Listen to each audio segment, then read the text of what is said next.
Tenang, bukan panik, jawab Saul, karena aku melihat rakyat itu berserak-serak meninggalkan aku, dan engkau tidak datang pada waktu yang telah ditentukan, padahal orang Filistin telah berkumpul di Mikmas. 1 Samuel 13 ayat 11.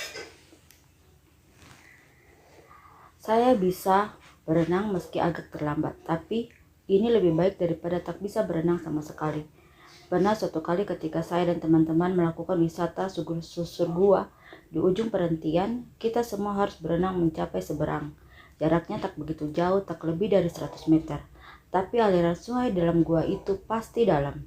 Disinilah saya harus mempraktekkan renang yang saya pelajari di kolam renang, dan kini harus saya terapkan di sungai dalam gua. Tapi saya panik luar biasa. Memang akhirnya bisa sampai seberang, tapi lamanya minta ampun. Saya sudah menggerakkan seluruh tenaga, tapi semakin gerakan saya cepat, semakin tidak beraturan. Irama renangnya seolah-olah hanya bergerak, tapi tidak kemana-mana. Seandainya saya berpikir dengan tenang, sebenarnya itu bukan hal yang sulit, bukan? Logikanya, jika bisa berenang di kolam yang dalam, mestinya saya juga bisa berenang di sungai ini. Lagi pula, arusnya juga sangat tenang. Tak hanya saya yang kena panik attack, Raja Saul juga mengalami. Diserang bangsa Filistin, Saul dan rakyat Israel dalam posisi terdesak dan terjepit. Rakyat mulai kocar-kacir dan satu persatu meninggalkan Saul. Saul mulai panik. Karena panik, ia bertindak berusuh gerasa.